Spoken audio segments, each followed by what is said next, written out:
स्वागत है आपका एक बार फिर से एसपी शुक्ला एजुकेट चैनल पर। मैं डॉक्टर अमित वत्स। बहुत दिनों के बाद आपसे मुलाकात हुई, एक नए अरसे के बाद मुलाकात के बाद भी नए जोश, नए खरोश, नए उत्साह के साथ, नए लक्ष्य के साथ हम लोग आज यहाँ उपस्थित हुए। जैसा कि आप लोगों को मालूम है, विगत कुछ महीनों में टीजीटी, पीजीटी, यूजीसी की जो परीक्षाएं हुई, हायर एजुकेशन के जो अभी कल परिणाम आए इतिहास विषय से, उसके बाद एंशिएंट हिस्ट्री का परिणाम इंटरव्यू लगा हुआ है। इन सब दृष्टिकोणों से देखते हुए बच्चों में खास करके इतिहास विषय को लेकर के जो रोचकता पैदा हुई, उसी सिलसिले में मैं इतिहास विषय के साथ आपके समक्ष उपस्थित हुआ हूँ। जितना भी रिजल्ट आपने प्रीवियस 16 में देखा, 2000 और 21 में, अधिकतम सोशल साइंस में टीजीटी में 4 जो सब्जेक्ट होते हैं, हिस्ट्री, ज्योग्राफी, इकोनॉमी और सिविक्स, उसमें 2/3 मतलब 2/3 जो है हिस्सा हिस्ट्री के स्टूडेंट या छात्रों का रहता है। उसी सिलसिले में आप देखिए मेरिट का उतार चढ़ाव भी उसी सिलसिले में होता है। हिस्ट्री के प्रश्न थोड़ा सा क्वालिटी बढ़ाया है आयोग ने, बहुत ही अच्छे प्रश्नों को टीजीटी में भी रख रहे हैं, पीजीटी में भी रख रहे हैं, और हायर एजुकेशन की भी क्वालिटी बढ़ी है। मेरिट ही उसी हिसाब से कम और अप एंड डाउन हो रही है। उसी में भी उसके बाद भी आप देखेंगे कि सिलेक्शन का रेशियो, अगर 10 छात्रों का सिलेक्शन हो रहा है तो 7 छात्र उसमें ऐसे होते हैं जिनका एक ऑप्शनल हिस्ट्री जरूर रहता है, खासकर सोशल्स में। और दूसरी तरफ पीजीटी में भी आप प्रश्नों की, पिछली बार 21 में भी अच्छी वैकेंसी रही, 16 में भी वैकेंसी रही, तो आपके लिए एक स्वर्णिम अवसर आपके दरवाजे पर दस्तक दे रहा है। और आपके लक्ष्य की प्राप्ति करने के लिए मैं अपना छोटा सा योगदान इस एसपी शुक्ला एजुकेट चैनल पर कर पाऊं, इसी उद्देश्य से, इसी लक्ष्य से, इसी प्रेरणा से मैं आपके समक्ष आज जो है टीजीटी, पीजीटी के सिलेबस की चर्चा करने के लिए डॉक्टर अमित उपस्थित हुआ हूं। देखिए, सिलेबस की जानकारी अमूमन हर उस स्टूडेंट को होती है जो सिंसियर है अपनी प्रतियोगी परीक्षाओं को लेकर, अपने लक्ष्य को लेकर के। लेकिन कुछ ऐसे भी हमारे नौ साथी आते हैं जिन्होंने अभी अपीयरिंग बीएड कंप्लीट करके आए हैं, जिनकी पहली परीक्षा होगी, तो उनके लिए सिलेबस की थोड़ी सी चर्चा देखिए करना जरूरी होता है। नेट पे सिलेबस अवेलेबल है, सब कुछ अवेलेबल रहता है, लेकिन उस नेट के सिलेबस को थोड़ा सा हम मॉडिफाई कर दें, आपको समझाने की कोशिश करेंगे कि कहाँ से कैसे प्रश्न बनेंगे, किस तरीके से प्रश्न आएंगे आपको। तो आपका ज्यादा समय न लेते हुए आज की क्लास हमारी एक डेमो क्लासेस को समझिए मित्रों, इसको परिचय क्लास को समझिए। आप अपने, हमारा आपका मुखातिब होना चाहिए इस चैनल पर। हमारे पुराने जो साथी हैं उनको एक बार अभिवादन करते हुए फिर से हम इस सिलेबस की चर्चा शुरू करेंगे। इस चैनल के माध्यम से हम दूर दराज बैठे हुए छात्रों को, गरीब से गरीब छात्रों को, ऐसे सभी छात्रों को जो है इस अवसर उपलब्ध कराएंगे अपने जीवन को, कैरियर को आगे बढ़ाने के लिए। जुलाई तक संभावनाएं हैं नई वैकेंसी आने की। कल की एक सूचना है कि तदर्थ शिक्षकों का जो है कोटा लगभग उनकी जो हिस्सेदारी दावेदारी थी वो समाप्त हो चुकी है पूरी तरीके से। तो हम छात्रों से भी अपील करेंगे, छात्र नेताओं से भी अपील करेंगे कि एक संगठित होकर के सरकार पर थोड़ा सा दबाव बनाया जाए, ताकि जो वैकेंसी आपको जुलाई में 4 से 5 हजार के बीच में आने वाली है, उसकी संख्या 14-15 हजार या जो 30 हजार पद, 7 हजार वैतनिक पद तदर्थ वालों के और 22 हजार के आसपास अवैतनिक जो तदर्थ वालों थे, उस वैकेंसी को भी इसमें शामिल किया जाए, ताकि एक समग्र रूप से आपके जो लक्ष्य को प्राप्त करने में आपको उत्साह मिले, मनोवैज्ञानिक लाभ मिले। कि सीटों की संख्या ज्यादा रहती तो उत्साह भी आपका बढ़ता है। इन सभी चीजों को ध्यान में रखते हुए मैं एक बार फिर से आप लोगों से आह्वान करता हूं कि हमारे चैनल पर आइए, एसपी शुक्ला एजुकेट चैनल पर, और इतिहास विषय की जो कठिनाइयां हैं जो है उसको हम रोचक तरीके से पढ़ते हुए अपने लक्ष्य को प्राप्त करने में आपको मदद करने के लिए मैं डॉक्टर अमित वत्स एक बार फिर से आपके सामने उपस्थित हुआ हूं। सिलेबस की चर्चा है तो सिलेबस में बहुत कुछ चर्चा नहीं की जाती है, ये परिचय की क्लासेस है हमारे लिए भी, आपके लिए भी। कुछ जो पुराने हमारे छात्र हैं इस चैनल के जो विजिट करने वाले हैं, उनसे हमारा परिचय ऑलरेडी पहले से है, उसमें नया कुछ नहीं, लेकिन कुछ नए छात्र हैं जिनसे परिचय के लिए हम यहाँ उपस्थित हुए हैं। और मैं इस जो पूरा बैच चलेगा टीजीटी का, पीजीटी का, इवन हायर एजुकेशन को भी हम इस पे कवर करने की कोशिश करेंगे। टारगेट हमारा आपकी परीक्षा की तिथि के अनुसार जो है सिलेबस कैसे कंप्लीट होगा इसको हम देखेंगे, लेकिन इस चैप्टर, इस बैच को हम पढ़ाएंगे कैसे, उसकी भी चर्चा हम आपसे करना चाहेंगे। देखिए, जब हम बैच को पढ़ाएंगे तो जैसे जो टॉपिक हमने पढ़ाया उस टॉपिक के आए हुए प्रश्नों को मिनिमम कर रखते हुए, क्योंकि मिनिमम प्रश्न इसलिए हम कह रहे हैं क्योंकि आए हुए जो प्रश्न होते हैं आपको घटना चक्र, घटनासार तमाम किताबों में मिलेगा, और आयोग से एथराइज उसके आंसर भी आते हैं, वही आंसर माना भी जाता है। तो हम उन प्रश्नों की चर्चा कम से कम करेंगे, लेकिन संभावित प्रश्नों की श्रृंखला हम लेके चलेंगे। जो भी चैप्टर पढ़ाएंगे उसके बाद उसकी संभावित श्रृंखला देंगे उस चैप्टर की, और अलग से आपको प्रैक्टिस सेट का भी एक बैच इसी के साथ लेके चलेंगे। तो आप चाहे तो हमारे पेड बैच फुल बैच में कंप्लीट लीजिए या प्रैक्टिस बैच में लीजिए, जिसमें भी एडमिशन लेंगे, दोनों बैचों में अगर आप एडमिशन लेंगे तो इस चैनल के माध्यम से आपको कुछ इकोनॉमी सहायता भी मिल जाएगी। ठीक है, ये चर्चा हम बार बार करते रहेंगे। और इस चैनल पर आगामी आने वाली टीजीटी पीटी परीक्षाओं में सिर्फ इतिहास विषय ही नहीं, इतिहास विषय के साथ कॉम्बिनेशन बनाने के लिए सोशल में हमारे साथ डॉक्टर आदेश सिंह है जो ज्योग्राफी पढ़ाएंगे, और ये सिविक्स और इकोनॉमी के भी टीचर हमारे साथ हैं। उनके नाम थोड़ा सा मिस कर रहे हैं क्योंकि बहुत दिनों के बाद हमसे उनका मुलाकात हुई है। और खास करके कला के हमारे बीबी तिवारी जी हैं, मैम पढ़ा रही हैं आपको, केमिस्ट्री पढ़ा रही हैं। हिंदी सर के बारे में कहने की जरूरत ही नहीं, शुक्ला जी के बारे में, मतलब लगभग टीजीटी पीजीटी की सभी सिलेबस, सभी विषय और अच्छी क्वालिटी के साथ, प्रिंटेड नोट्स के साथ है, आपको जो है पीडीएफ फाइल के साथ, प्रैक्टिस सेट के साथ। हिंदी की किताबें आपके मार्केट में आ चुकी हैं इस चैनल की, शुक्ला जी की, बीबी तिवारी जी की कला की किताबें आने वाली हैं। और हम भी कोशिश करेंगे आपकी परीक्षा के आते आते आपको 15-20 सेट संभावित परीक्षाओं के जो है प्रश्न पत्र के माध्यम से एक प्रैक्टिस सेट उसको भी आपको मार्केट में उपलब्ध करा दिया जाए। इतनी चर्चा के साथ चलते आते हैं फिर से मित्रों, एक बार अपने सिलेबस की तरफ ध्यान में रखते हैं कि आपको पढ़ना क्या है। ठीक, जैसे अगर आप इतिहास के बारे में भी देखिए, ये जो सिलेबस लिखा हुआ है पूरा ऐतिहासिक, देखिए इसमें एक चीजें और आती है, जो ये पूरा इतिहास को सिलेबस लिख दिया गया, लेकिन जो देखिए इतिहास एक ऐसा विषय है जो एक कड़ी के रूप में एक दूसरे से दिखता है। जैसे ए है, ए के बाद ही बी आएगा, बी के बाद सी आएगा, सी के बाद बी आएगा। ऐसा नहीं कि आप ए पढ़ लिए और सीधे ई को पढ़ने लगे, तो आपको ये बी सी डी जो है, जब तक बी सी डी का ज्ञान वर्णमाला में क्रमबद्धता नहीं रहेगी, वैसे ही इतिहास विषय के सिलेबस को भी आप अगर टू द पॉइंट सिर्फ सिलेबस को पढ़ेंगे, चैप्टर वाइज पढ़ेंगे, तब आपको प्रश्नों को करने में समस्याएं आएंगी। इसीलिए जब हम पढ़ने की शुरू करेंगे तो प्रागैतिहासिक जो कुछ चैप्टर स्पेशली आपके सिलेबस में नहीं भी लिखे गए, लेकिन उनका एक दूसरे से लिंकअप है। इतिहास जो है ये ऐसा विषय है जो निरंतरता को दिखाता है। इतिहास विषय जो है निरंतरता को दिखाता है, तो ये निरंतरता आपके अध्ययन के क्रम में भी होनी चाहिए। एंशिएंट के बाद ही मेडुअल का क्रम आएगा, मेडुअल के बाद ही मॉडर्न का क्रम आएगा। ठीक, प्रागैतिहासिक के बाद ही मानव जो है नग्न अवस्था से अर्धनग्न से कपड़े में आएगा। ठीक, आज का दौर अलग है कि भाई फैशन डिजाइन में गारंटी की इच्छा नहीं की जा सकती। मल्लिका जी भी हमारी आदर्श बन गई हैं कि जो है उल्टा क्रम चल रहा है, तो इसी को तो कलयुग कहते हैं। और हम पढ़ रहे हैं इतिहास जो है किस युग का, तो हम तो सभी को समेट करके चलेंगे। इसीलिए इतिहास के सिलेबस की जब हम चर्चा करते हैं तो आप देखिए आपके सिलेबस में कुछ जगहों पे एक चीज है, इतिहास के स्रोत होते हैं। जो पहला चैप्टर पढ़ाया जाता है भारतीय इतिहास के स्रोत, क्या पढ़ते हैं? इतिहास के स्रोत। देखिए स्रोत जब हम पढ़ते हैं, यहाँ हमने सिलेबस में स्रोत अलग से नहीं लिखा गया है आपके, ठीक, लेकिन स्रोत में क्या होता है कि आप किसी चीज के बारे में कैसे जानते हैं, तो वो चीजें आपको स्रोत के रूप में होती हैं। जैसे जब मानव पढ़ना लिखना नहीं जानता था तब क्या स्रोत था, जब पढ़ना लिखना जान गया तब क्या स्रोत हो गया। उसके बाद साहित्य के स्रोत अलग हो गए, साहित्य में भी धार्मिक साहित्य के स्रोत अलग हो गए, लौकिक के अलग हो गए। फिर यात्रियों के जो विवरण है, जैसे आप कहीं अब शादी विवाह का माहौल चल रहा है, छुट्टियां भी है, परीक्षा की तैयारी भी कर रहे हैं, आप तिलक बारात की भी तैयारी कर रहे हैं, तो एक बारात की जब आप करके लौटते हैं तो 4 दिन उसकी चर्चा होती कि यार वहां की कचौड़ी ऐसी रही बड़ी, पनीर में नमक थोड़ा कम हो गया था, और वो लाल सूट वाली वजह अच्छी लग रही थी, पीले सूट वाली उतनी अच्छी नहीं लग रही थी। ये क्या है? ये वर्णन आप किसका कर रहे हैं? उस बारात का वर्णन, उस बारात की जानकारी का स्रोत आप दे रहे हैं। वो मौखिक है, उसी को किसी ने कलमबद्ध कर लिया तो जो है लिखित स्रोत हो गया। वैसे ही इतिहास विषय के बारे में जानने के लिए हमको स्रोत की आवश्यकता होती है। और स्रोत हमारे क्या होते हैं? एक होते हैं लिखित साक्ष्य होते हैं, एक अलिखित साक्ष्य होते हैं। फिर लिखित साक्ष्यों में कई कैटेगरी होगी, अलिखित में भी कई कैटेगरी होगी।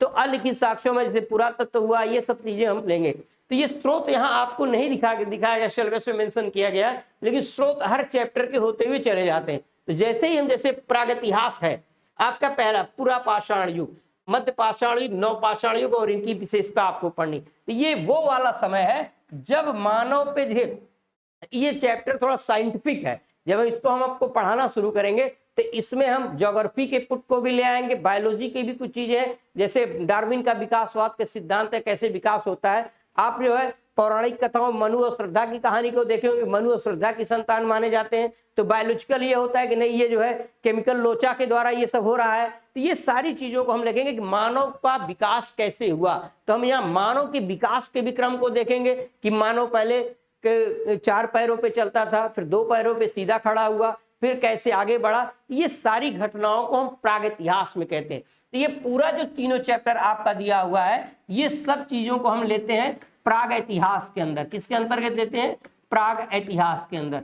और प्रागैतिहास को जानने का हमारा स्रोत क्या होता है? प्रागैतिहास को जानने का हमारा स्रोत जो है वो सिर्फ और सिर्फ पुरातत्व है, पुरातत्व है। और इसमें हम गुफा को ले सकते हैं, इसमें हम अभिलेख को आगे चल के ले सकते हैं, ठीक है। ये सारी चीजों को हम लेते हैं। तो प्रागैतिहास हमारा पहला चैप्टर है जिसमें हम मानव की धरती पर उत्पत्ति के शुरुआत करते हैं। कल्प, महाकल्प, ये है, ये सब चीज को देखते हुए फिर उसके क्रम को बांटते हुए मानव के क्रम का विकास, फिर मानव कैसे अस्थायी जीवन में आया।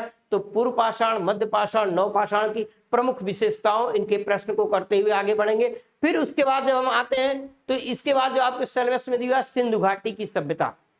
देखिए सिंधु घाटी की सभ्यता से ही इतिहास। देखिए अगर आप सिविल की तैयारी कर रहे हैं तो वहां यूपीपीसीएस में सिंधु घाटी सभ्यता से सिलेबस को दिया हुआ, लेकिन यूपीएससी में सिंधु सभ्यता दिया। लेकिन आपकी जो टीसीटी की परीक्षाएं होती हैं, पीजीटी की परीक्षाएं होती हैं, या एजुकेशन से संबंधित, टीचर से संबंधित किसी भी स्टेट या किसी भी सेंट्रल गवर्नमेंट जो परीक्षाएं होती है, उसमें सिंधु सभ्यता हमारे भारतीय इतिहास का सिरमौर है। आज हम गर्व के साथ सिंधु सभ्यता की चर्चा करते हैं, जो कि सिंधु सभ्यता के इतिहास को इतिहासकारों ने, जब हम इतिहास लेखन की चर्चा बीच बीच में एक बात पॉइंट, एक लेक्चर हम इसी अब इंट्रोडक्शन क्लासेस के बाद लेंगे आपका, कि इतिहास को समझने के पहले हमको इतिहास लेखन को समझना पड़ेगा, ठीक। इतिहास लेखन को जब हम समझेंगे तो हम कुछ प्रश्न ऐसे आएंगे आपकी परीक्षाओं में, खासकर पीजीटी में और हायर एजुकेशन में, और उसमें जो है तोड़ मरोड़ कर प्रश्नों को करने से बेटर इतिहास की समझ के आधार पर हम उसको चीजों को करते हैं। तो आपको सिंधु घाटी सभ्यता के बारे में पढ़ना। तो सिंधु घाटी सभ्यता विश्व की प्राचीनतम सभ्यताओं में है। आपको जैसे यहाँ देखिए इसके उद्भव की जब हम बात करते हैं तो ये सिंधु घाटी सभ्यता के जब उद्भव की बात आती है तो कहा जाता है कि भाई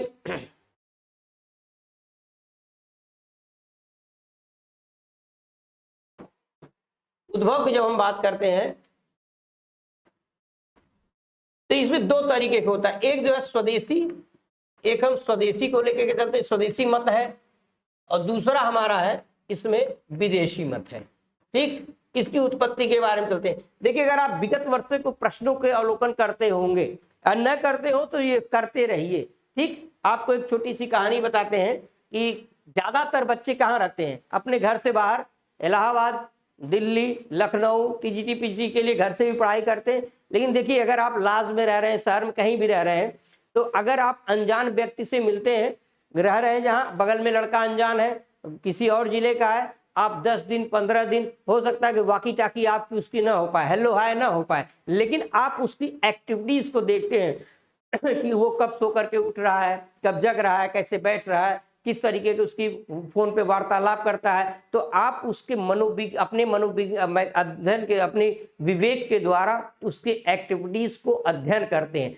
और उस व्यक्ति को, उस बच्चे को समझने का प्रयास करते हैं, और धीरे धीरे आप उसके बारे में एक धारणा बना लाते हैं। आपके मन में एक धारणा बन जाती कि ये इसका नेचर इस तरीके से है, ये पढ़ने में रुचि रखता है कि नहीं, कैसे है। उसी तरीके से आप जो भी कंपटीशन वाले व्यक्ति हैं, परीक्षार्थी हैं, अपने विषय के आए हुए पूर्व के प्रश्नों को बार बार देखा करिए। बार बार देखने से कुछ न कुछ तो पिघलन हो ही जाएगी, नजरें मिलेंगी तो कुछ न इनायत होगी। तो बार बार जब आप देखेंगे उसको तो आपको धीरे धीरे यह समझ में आने लगेगा कि प्रश्न की प्रकृति कहाँ से बन रही, कहाँ हमको पढ़ते वक्त फोकस करना है। अगर आप 2-3 बार परीक्षा दे चुके तब पर भी आपको यह समझ में आने लगेगा कि कहाँ हमसे गलती हो रही। और कंपटीशन में कुछ नहीं है, जो हम पढ़ाएंगे या कोई अन्य टीचर पढ़ाता, सब आपके पास किताबें भंडार पड़ा हुआ है। उसमें हम लोग भी नया इतिहास थोड़े लिखेंगे, नया इतिहास आप रचेंगे अपने सिलेक्शन को लेकर के। हम लोग तो इतिहास को दोहराने के, नया इतिहास रचने की प्रवृत्ति में आपको सहायक होंगे। तो आपको करना क्या है, आप बार बार उनको देखिए प्रश्नों को, तो आपके अंदर प्रश्न को अंडरस्टैंडिंग करने की, विषय की एक समझ विकसित होगी। नहीं तो कहा जाता है ना, हिस्ट्री केमिस्ट्री बड़ी बेवफा, रात भर रटा सुबह सफा, तो ये जो अवधारणा है उसी को चेंज करने के लिए मेरी पूरी कोशिश है कि आप इतिहास को रटने वाला विषय न समझिए, विषय को समझिए, विषय को सकारात्मक लीजिए और विषय की निरंतरता को बनाए रखिए। अपने सिलेबस पर बार बार निगाह डालिए, आए हुए प्रश्नों पर निगाह डालिए। तो जैसे यहाँ हमने कहा, अगर आप देखते हो कि ये जो स्वदेशी और विदेशी का मत है, बार बार यहाँ से एक प्रश्न आता है और इसमें करना क्या है, आपको कुछ नहीं, यहाँ से जो प्रश्न आता है पूछेगा इसके समर्थक 4-5 लोग हैं, उनके नाम आपसे पूछेगा, इसके समर्थक हैं और इसके समर्थन में इन्होंने तर्क क्या दिया और उसका फिर खंडन कैसे हुआ। जैसे ही आपको ये चीजें क्लियर हो जाएंगी, आपको समझने की अपने आप चीजें आसान हो जाएंगी। फिर इसकी सबसे प्रमुख विशेषता नगर नियोजन। आज जो है 2022 में हम सड़कों के किनारे नालियों को बनते हुए देख रहे हैं, सीवेज प्लांट को जो है नदी के नालों में गिरने से पहले रोकने के लिए देख रहे हैं, कूड़ा घर देख रहे हैं, गीला सूखा कचरा अलग अलग देख रहे हैं। मतलब नियोजित नगर की हम बात कर रहे हैं। तो वो नियोजित नगर आज के 4000 साल पहले अगर विश्व सभ्यता में कहीं भी दिखा तो सबसे पहले हड़प्पा सभ्यता में दिखा, सिंधु सभ्यता में दिखा। सड़कें जो है ऐसे जाल के आकृति की रहती थी, ठीक, 90 डिग्री समकोण बनाती थी, खिड़कियां कैसे खुलती, दरवाजे कैसे खुलते थे, मकानों का आकार कैसा था, आंगन में कुआं नहीं, ये सारी जो विशेषता इस सभ्यता को एकदम जो है डिफरेंट कर दिया पूरे विश्व की प्राचीनतम सभ्यताओं में। एक नौसिस नामक शहर है जहां पे इस तरीके के कुछ लक्षण दिखाए हुए, अंततः ऐसी सभ्यता कहीं भी आज तक नहीं मिली जिस रूप में है। बस समस्या क्या हो रही, जैसे हम आपसे हिंदी में वार्तालाप कर रहे हैं, आप भी हिंदी भाषी बैठ के हैं, हिंदी को समझ रहे हैं, लेकिन अगर मैं यही इतिहास हिब्रू भाषा में पढ़ाता तो क्या आपको समझ में आता? नहीं समझ में आता। वही दिक्कत सिंधु सभ्यता के साथ भी हो रही कि अभी भी इस पे जो रेखांकन, चित्र, ये सब चीजें पाई गई हैं, उसका कोई द्विभाषिया नहीं मिल रहा है। भाषा न मिलने के कारण यह अलिखित संविधान में आ जाता है, आद्य इतिहास में इसकी गणना की जाती है और ये समस्या इसकी जो पूरी सिंधु सभ्यता की जो चमक दमक है उसको थोड़ा सा फीका कर रही। लेकिन इसका महत्व आज भी 4000 साल हम समझ रहे हैं, महत्व को देख रहे हैं, ठीक। ये फिर इसमें यहाँ की राजनीतिक दशा कैसी थी, आर्थिक दशा कैसी है, धार्मिक दशा। और देखिए अब इतिहास में प्रश्नों का मोड पूरी तरीके से चेंज हो गया है। पहले जो है सीधे सीधे इस वंश के संस्थापक कौन है, इसके अंतिम शासक कौन है, किसने युद्ध कर लिया, किसने जीत लिया। लेकिन अब जो इतिहास पूछा जाता है मित्रों, उस इतिहास में सामाजिक क्षेत्र को बढ़ावा दिया जा रहा है, आर्थिक इतिहास को बढ़ावा दिया जा रहा है, कल्चरल हिस्ट्री को बढ़ावा दिया जा रहा है और वहीं से प्रश्न पूछे जा रहे हैं। और क्यों ये पूछा जा रहा है? क्योंकि किसी भी समाज की दशा दिशा को जानने का सबसे अच्छा तरीका होता है कि वहां की महिलाओं की स्थिति के बारे में जाने तो हमको परिवार और समाज को अध्ययन करना पड़ेगा। महिलाओं की इकोनॉमी स्थिति पर जानना है तो हमको महिलाओं के एजुकेशन के बारे में जानना पड़ेगा कि जहां महिलाएं जिस तरीके से एजुकेट है, जागरूक है, वहां की स्थिति में उसी तरीके से परिवर्तन आते रहते हैं। तो अब हमको इतिहास पढ़ते वक्त ये भी ध्यान देना है कि हमको फोकस कहाँ करना है, पॉलिटिकल हिस्ट्री पर कम, हमको इकोनॉमिकल और रिलीजन और सोशियो हिस्ट्री पर ज्यादा बल देना है। फिर हड़प्पा सभ्यता, इतनी अच्छी सभ्यता रहने के बाद भी इसका पतन किस तरीके से हुआ, ये रहस्य का विषय हुआ, ये रहस्य का विषय बना हुआ है। कुछ अलग अलग मत मिलते हैं, जैसे मार्शल मैके बाढ़ के कारण कोई कहता है, कोई जलवायु परिवर्तन, ऑरेंस्टाइन, रेडेनिस्ट ने भूतात्विक परिवर्तन, अलग अलग लोगों ने नाम दिया। लेकिन किसी भी सभ्यता का जो 3 देशों में फैली हुई हो, तो भारत, पाकिस्तान और अफगानिस्तान तक फैली हुई सभ्यता हो, इतने बड़े क्षेत्र की सभ्यता का पतन किसी एक कारण से नहीं हो सकता। जैसे अगर आप अपनी परीक्षा में सफल नहीं हो रहे तो सिर्फ एक कारण नहीं है कि अच्छे से आपने जो है पढ़ाई नहीं किया, आपने बहुत कुछ मिस किया, इसलिए आपने ठीक से पढ़ाई नहीं किया, आपने प्लान नहीं किया, आपको जो पढ़ना था वो नहीं पढ़ा, आप किसी गलत चैनल पर चले गए पढ़ने, ये सारे तत्व उसमें शामिल होंगे, तब आप असफल होंगे। और जब सारे तत्वों का आप सकारात्मक ले लेंगे और शुक्ला जी के शरण में आ जाएंगे, एसपी शुक्ला एजुकेट चैनल के शरण में आ जाएंगे, हमारे मार्गदर्शन में आ जाएंगे, तो पूरा विश्वास है कि आप जो है अगले रिजल्ट में अपने नाम को प्राप्त कर पाएंगे। ठीक ऐसे ही इन सभ्यताओं के पतन और विकास की कहानी को भी हमको रोचक तरीके से देखते हुए आगे बढ़ना है। फिर इसमें आपके सर्वस में है वैदिक काल।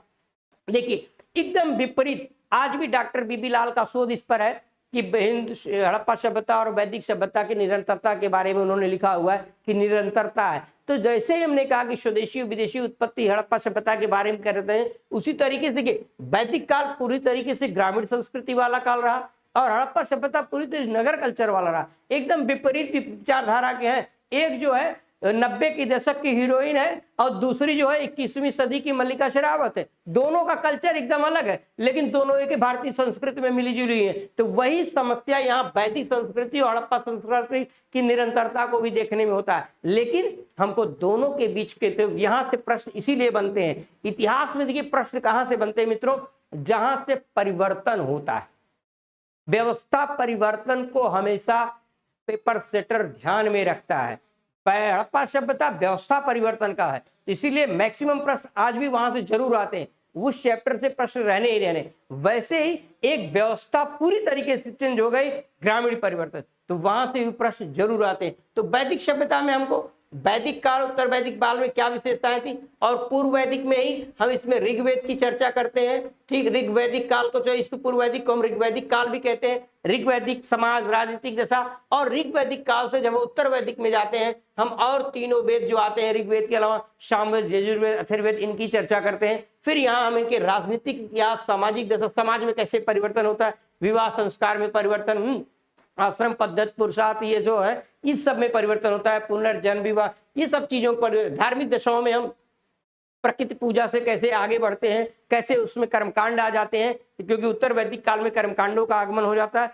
इन सब चीजों को हमने बताया क्या, इतिहास में आपको दो चीजों को ध्यान रखना है किसी भी चैप्टर को पढ़ते वक्त। एक तो उसकी निरंतरता बनी रहे और दूसरे उसमें होने वाले परिवर्तन को आपको ध्यान रखना है। देखिए 5000 साल का इतिहास पढ़ना है आपको, और क्या इतिहास रटने का विषय जब पढ़ेंगे समस्या होगी। आपको ध्यान क्या देना है कि एक जैसे पूर्व वैदिक से उत्तर वैदिक जाते हुए व्यवस्था में क्या परिवर्तन हो रहा है उसको ध्यान में रखना है।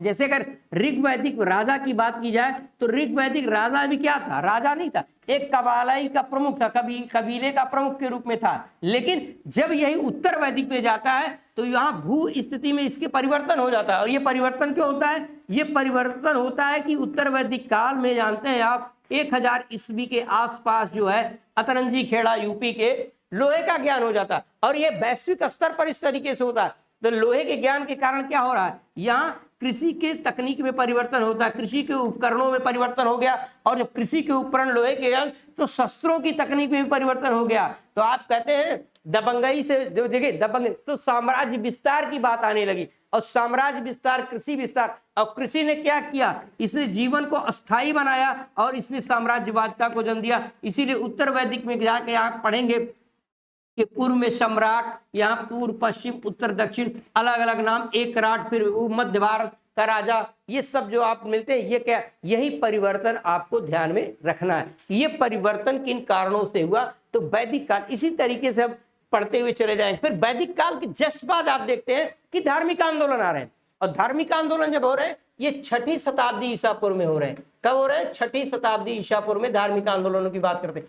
अगर आप जरा सा भी इतिहास के विद्यार्थी रहे हो, 6, 7, 8 स्टैंडर्ड में भी आपने थोड़ा बहुत इतिहास को पढ़ा है, ध्यान से पढ़ा है, तो आपको मालूम होगा कि 6ठी शताब्दी ईसा पूर्व सिर्फ भारत ही नहीं पूरे विश्व में धार्मिक आंदोलन का जो है केंद्र बना हुआ था। चीन में कन्फ्यूशियस, जापान में ताओ, भारत में जो है जैन बौद्ध, और जैन बौद्ध के पहले आजीवक संप्रदाय, संदेहवादी, निश्चलवादी, चारवाक, ये तमाम ये क्या, ये चीजें कैसे हो रही। उत्तर वैदिक काल में जो परिवर्तन हुआ, उत्तर वैदिक काल के अंतिम समय तक आते आते जो परिवर्तन हुआ, जो वैदिक धर्म पर जो कर्मकांड हावी हो गया था, उस कर्मकांड के विरोध में आवाजें उत्तर वैदिक काल के अंतिम चरण में उठने लगी। और उस आवाज में देखिए कृषि में बैलों का महत्व तो पशु बलि को विरोध करना था, आर्थिक महत्व साम्राज्य विस्तार होने लगा तो शस्त्रों का होड़ मचने लगा। तो इन सब चीजों के बीच में हमको क्या करना था, जो कर्मकांड हावी था उसको रिप्लेस करके दूसरी व्यवस्था को लाना था। तो यहाँ धार्मिक, तो यहाँ तर्क की बात होने लगी, यहाँ तर्क की बात होने लगी, बौद्धिकता की बात होने लगी। ठीक, हर चीज को तर्क और बद्ध पर। ऐसे ही पुनर्जागरण, आप 14वीं शताब्दी के पुनर्जागरण के बारे में अगर चर्चा जानते होंगे तो वही पुनर्जागरण यहाँ धार्मिक आंदोलन के रूप में आ रहा था। वही पुनर्जागरण यहाँ धार्मिक आंदोलन, यही इसी का विस्तृत रूप आप उसको कह सकते हैं कि यहाँ भी जैन धर्म, बौद्ध धर्म, भागवत धर्म, सब धर्मों का, ये उत्तर वैदिक काल का जो धर्म था उस धर्म से निकला हुआ जैन धर्म, बौद्ध धर्म, और ये सब क्षेत्रीय भाषाओं में थे। यहाँ के राजा क्षत्रिय थे जैन बौद्ध के, यहाँ भागवत संप्रदाय, बाद में आगे आएगा जो जैन बौद्ध में जो कमियां आई, और वैदिक काल में जो धर्म था उसको को परिमार्जित करते हुए ब्राह्मण धर्म ने ये भागवत धर्म अपनाया। भागवत धर्म में वैष्णव शक्ति, वैष्णव पूजा, वैष्णव संप्रदाय, शाक्त संप्रदाय, फिर शैव संप्रदाय, ये सब ये वैष्णव संप्रदाय ये सब आएंगे। हमको इनको भी, लेकिन ये आपको हम पढ़ाते वक्त ये बताएंगे ये धर्म में भी परिवर्तन कैसे हो रहा है, ये भी देश काल परिस्थिति जन्म के अनुसार परिवर्तन हो रहा है। ठीक, तो इन परिवर्तनों को हम फिर आगे इसमें आप में लिखा हिंदू धर्म के पुनर्गठन में शंकराचार्य,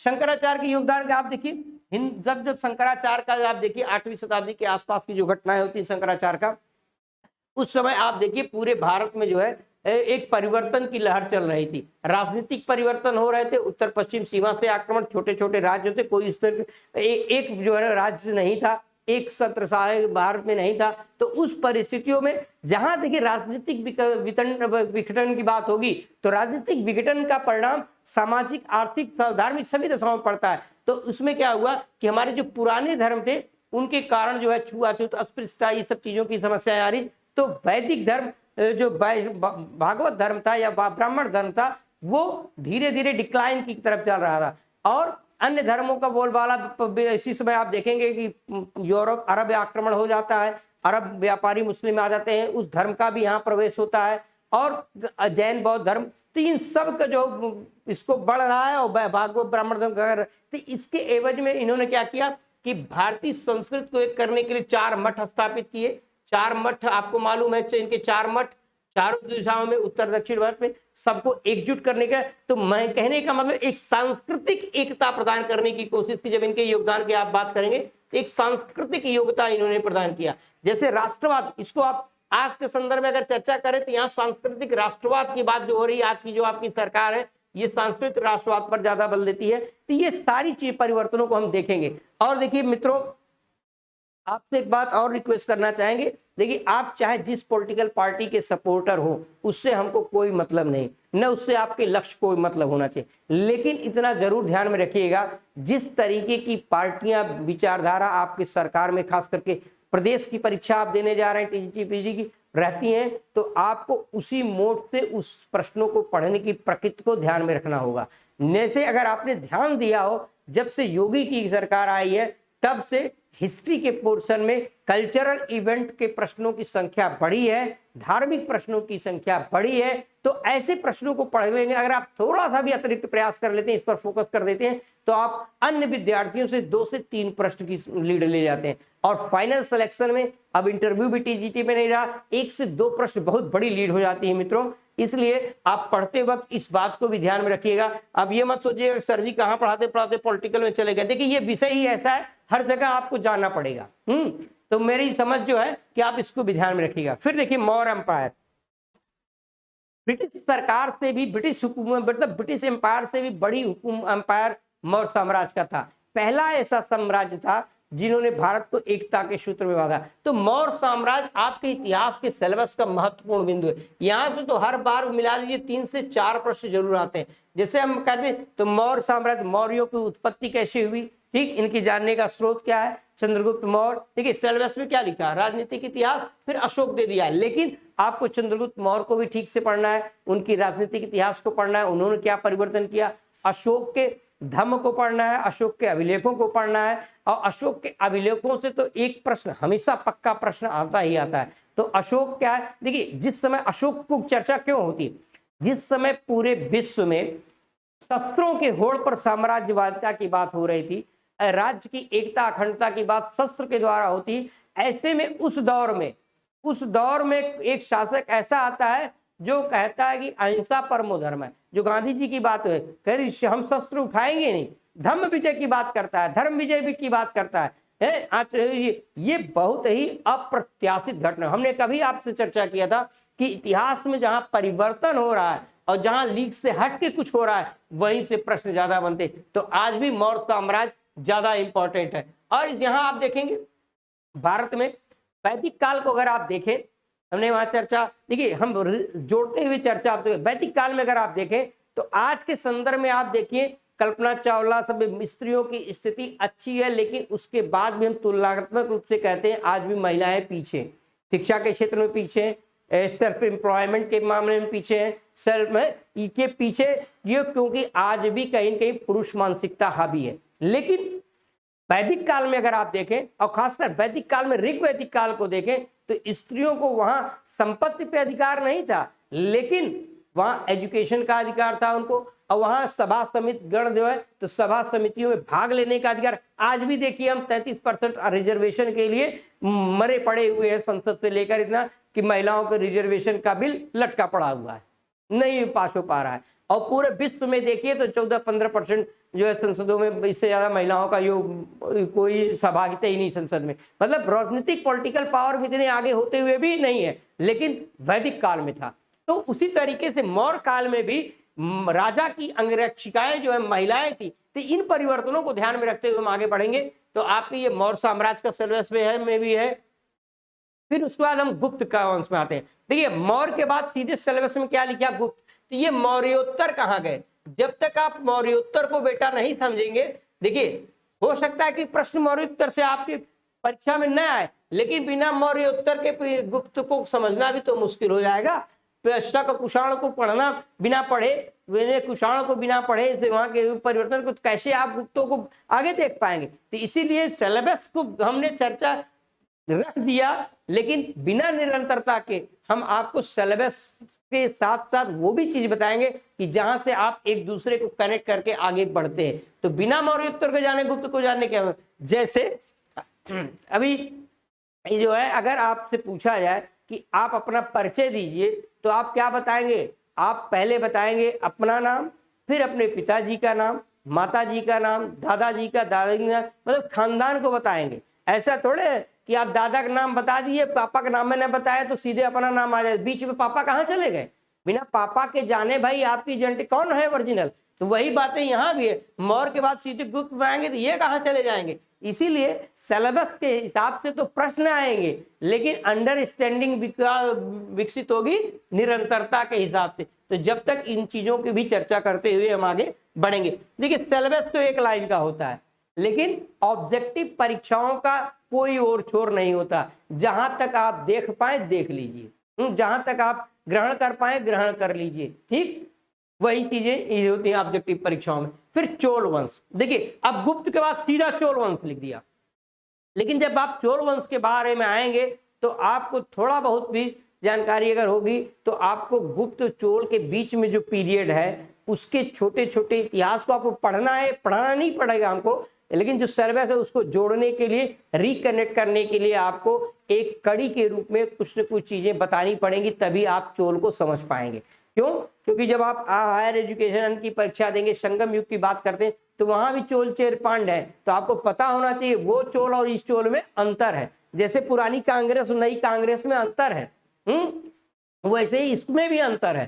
ठीक वही चीजें, नाम सेम है लेकिन गुणों में अंतर है। तो वही बात यहाँ भी। और चोल वंश जो है क्यों इंपॉर्टेंट है? देखिए आज हम किस व्यवस्था में है? हम लोकतंत्र में जी रहे हैं। आज भारत में क्या है? लोकतंत्र है। भारत में क्या है? लोकतंत्र है। और लोकतंत्र में है जनता का शासन होता है। और जनता का शासन का मतलब आपके 93वें संविधान संशोधन से हमको ग्राम सभा के बारे में है। ग्राम को संवैधानिक 93वें संविधान संशोधन मिला, लेकिन यही ग्रामीण राजनीतिक व्यवस्था चोलों की देन है। ग्रामीण राजनीतिक व्यवस्था जो थी, ग्रामीण व्यवस्था, ये चोलों की देन है। कहा जाता है चोलों ने भारत में स्थानीय शासन को आगे बढ़ाया। लेकिन आज की जो प्रधान की पद के जो है निर्वाचन की प्रक्रिया है, निर्णय लेने की प्रक्रिया है, विषय लेने की प्रक्रिया है, उससे चोलों की प्रक्रिया डिफरेंट थी। लेकिन पहला ऐसा शासनकाल रहा, पहला ऐसा राजवंश रहा जिन्होंने ग्रामीण शक्ति को पहचाना, मतलब निचले पायदान पर राजनीतिक शक्ति को प्रदान करने की कोशिश की। और दूसरा अगर आप देखेंगे तो कला के क्षेत्र में जब आप पढ़ेंगे तो जो है बेशर शैली, नागर शैली, द्रविड़ शैली। तो द्रविड़ शैली अपने उत्कृष्टतम प्रकार में पहुंचती है तो चोलों के समय में। पल्लवों के समय में शुरुआत होती है, तो विमान, गोपुरम, ये सब जो चीजें आती ये तो कला के लिए चोलों को हम जब पढ़ेंगे तो कला के लिए पढ़ेंगे, कला के क्षेत्र में इनकी उपलब्धि इंपॉर्टेंट है, इनकी ग्रामीण अर्थव्यवस्था के बारे में, राजनीतिक व्यवस्था के बारे में, और उसके बाद इसमें राजराज और राजेंद्र, ये दो शासक ऐसे हुए जिन्होंने विदेशी, राजराज और राजेंद्र दो शासक ऐसे हुए जिन्होंने भारत से बाहर श्रीलंका, विदेशों पर आक्रमण किया, बंगाल चीज, ये सब जो चीजों को हम देखें तो यहाँ हम चोल प्रशासन पर बल देंगे और वहां से प्रश्न हमेशा आते हैं, और उसके बाद हम सामाजिक स्थिति और धार्मिक स्थिति और कला के बारे में अध्ययन करते हुए आगे बढ़ेंगे। फिर देखिए चोलों के बाद सीधा क्या दिए, तुर्क आक्रमण। लेकिन तुर्क आक्रमण को जब आप जानेंगे तो पूर्व मध्यकाल के बारे में थोड़ी बहुत जानकारी हमको होनी चाहिए। तो तुर्क आक्रमण जब आ रहा है तो गजनवी से दिया हुआ, गजनवी गोरी दिल्ली सल्तनत की स्थापना। लेकिन हमको इन आक्रमणकारी समय में आपको भारत की क्षेत्रीय स्थिति के बारे में भी पता होना चाहिए, भारत के क्षेत्रीय शासकों के बारे में भी तो आपको जानकारी होनी चाहिए, तभी तो तुर्क आक्रमण को समझ पाएंगे। किन परिस्थितियों में आक्रमण हुआ, ताहिर को कैसे आया, ये सब समय ताहिर के समय सिंध प्रांत को जो आप समझेंगे तब जाकर के ये हम गजनवी और गोरी के साथ न्याय कर पाएंगे, अपने सिलेबस के साथ भी न्याय कर पाएंगे। तो ठीक ये आपका तुर्क आक्रमण इस तरीके से बलबन। और बलबन में जब हम पढ़ते हैं तो बलबन में सबसे ज्यादा इसका राजत्व सिद्धांत की बात आती है। और रजिया सुल्तान की जब बात करेंगे तो पूरे देखिए प्राचीन काल में पांड्य देश में जो महिला शासिका थी, हमने मौर्य में बताया कि राजा की अंगरक्षिकाएं थी, ऋग्वैदिक काल में, वैदिक काल में विदुषा, पाला, घोषा महिलाएं थी। लेकिन महिला शासक के रूप में देखिए महिलाओं में पर्दा प्रथा, मुस्लिम धर्म में पर्दा प्रथा है, और मुस्लिम धर्म में पर्दा प्रथा होते हुए भी, कुरान हदीस हनफी शाखाओं पर आधारित होते हुए भी, अगर मुस्लिम पूरे विश्व के मुस्लिम साम्राज्य में, मुस्लिम राजाओं में कोई महिला शासक बनती है, सुल्तान बनती है, तो ये लीग से हटकर घटना होती है। तो ये भी एक परिवर्तन भारत में दिखाई देता है मुस्लिमों का। तो इसीलिए इन सब परिस्थितियों को ध्यान में रखते हुए हम चीजों को पढ़ेंगे। और ये ऐबक को भले गद्दी ऐबक बना दिया हो, लेकिन दिल्ली सल्तनत जो है यह की शुरुआत इल्तुतमिश के द्वारा रखी गई नींव पर ही हम चलते हैं, इब्राहिम लोदी तक के शासन की व्यवस्था को देखते हैं। तो ठीक इसके बाद जो नेक्स्ट पेज है आपका दिल्ली सल्तनत के बाद ये क्रांति, अलाउद्दीन के बारे में जानते, खिलजी क्रांति। ये क्रांति क्या है, क्रांति मतलब परिवर्तन। ठीक, अगर आप दिल्ली सल्तनत की स्थापना को शुरुआत में देखें तो इसको गुलाम वंश कहा जाता था, ममलूक वंश कहा जाता था। तो इसमें गुलामों ने शासन किया, ऐबक भी गुलाम था, इल्तुतमिश भी गुलाम था, बलबन तक भी गुलाम थे। लेकिन अलाउद्दीन खिलजी एक सामान्य जात का व्यक्ति था, वो शासक वर्ग से संपर्क में नहीं था। तो सामान्य वर्ग के व्यक्ति को, सामान्य वर्ग के लोग का व्यक्ति अगर शासक बनता है तो ये क्रांति हो जाती है। जैसे भारतीय राजनीतिक इतिहास में देखें तो मायावती जी का जो है मुख्यमंत्री बनना दलित चेतना के लिए क्रांति हो गई। ठीक उसी तरीके से यहाँ पे अलाउद्दीन खिलजी का एक सामान्य परिवार से शासक बनना एक क्रांति की बात हो जाती है, व्यवस्था परिवर्तन की बात हो जाती है। ठीक, और उसके बाद उसकी बाजार नियंत्रण नीति जो है ये सबसे इंपॉर्टेंट है। हर बार यहाँ से, हर दूसरे बार एक प्रश्न यहाँ से रहता है। और इसके बाद इसकी दक्षिण की नीति है, दक्षिण की नीति है, जैसे समुद्रगुप्त की विजय की नीति जो है थी, उसी तरीके से इसकी दक्षिण की विजय की नीति है। धन के लिए करता है, इसको सिकंदर द्वितीय, सिकंदर सानी की उपाधि, पूरे विश्व में जो है सिकंदर बनना चाहता था। ये सारी चीजों की चर्चा हम आपके सामने करेंगे। फिर तुगलक वंश, तुगलक वंश भी एक क्रांतिकारी परिवर्तन वाली व्यवस्था था, क्योंकि इसने अलाउद्दीन की व्यवस्था को ही बदला। फिर उसके बाद यहाँ सबसे ज्यादा फोकस हम फिरोज शाह तुगलक और मोहम्मद बिन तुगलक पर देखेंगे। मोहम्मद बिन तुगलक पूरे दिल्ली सल्तनत का सर्वाधिक पढ़ा लिखा व्यक्ति होने के बाद भी सर्वाधिक असफल हो गया, सर्वाधिक पढ़ा लिखा। और आप भारतीय इतिहास के बारे में अगर आप ध्यान से देखेंगे तो अलाउद्दीन सबसे कम पढ़ा लिखा, दिल्ली सल्तनत का सबसे सफल और प्रतिष्ठित शासक माना गया। अकबर सबसे कम पढ़ा लिखा, हम अकबर महान की बात करते हैं। तो कहीं न कहीं पढ़ाई लिखाई और जीवन के व्यवहार में बड़ा अंतर होता है मित्रों। इसलिए आपको इतिहास विषय को रटने के लिए नहीं, समझने के लिए एसपी शुक्ला एजुकेट चैनल पर आइए और अपने लक्ष्य को प्राप्त करने के लिए हमारे साथ जो सहयोग करिए, और हम आपके लक्ष्य को प्राप्त करने में पूर्णतः सहयोग करेंगे। ठीक, फिर नेक्स्ट है इसमें आपका सिलेबस में आप देखिए, फिर मुगल वंश हो गया। तो कैसे मुगल वंश आया, किन परिस्थितियों में आया, तो बाबर, हुमायूं, इन सब को पढ़ते हुए औरंगजेब, हम इनकी राजनीतिक देखिए प्रशासन के बारे में पढ़ेंगे। लेकिन यहाँ भी प्रश्न अब सबसे ज्यादा सामाजिक और आर्थिक से आ रहा है, यहाँ भी प्रश्न और सामाजिक और आर्थिक से आ रहा है। और मैं वीटो पावर के साथ कह रहा हूँ, वीटो पावर के साथ कह रहा हूँ कि जो आगामी टीजीटी की परीक्षा होने वाली है आपकी 2022 में, टीजीटी जो आएगा और यहाँ पीजीटी जो आएगा 2022 में, और हायर एजुकेशन जो आने वाली है, शुरुआत मिल रही है उसकी भी, ये सब की परीक्षाओं में अगर मेडुअल में सर्वाधिक प्रश्न पूछे जा रहे हैं तो वहाँ सामाजिक और धार्मिक से पूछे जाएंगे।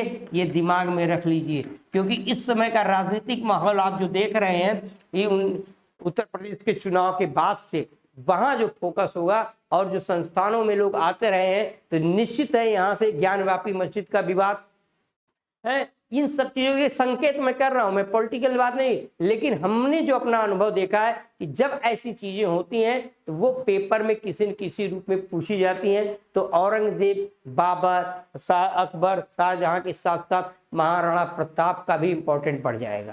ठीक, उनका इंपॉर्टेंस बढ़ना ही बढ़ना है। तो इस तरीके से प्रश्न आपको आएंगे और मैं कोशिश करूंगा इतिहास को करंट के साथ अपडेट करते हुए आपको पढ़ाऊं कि क्या परिस्थितियां थी और करंट में इसकी क्या पोजीशन हो सकती है। आप इतिहास विषय में करंट की कैसे उपयोगिता को देख सकते हैं। ठीक, फिर नेक्स्ट में अगर हम आप आते हैं तो इसमें देखिए आधुनिक भारत। देखिए आधुनिक भारत जीवंत है, लाइव टेलीकास्ट हो रहा है।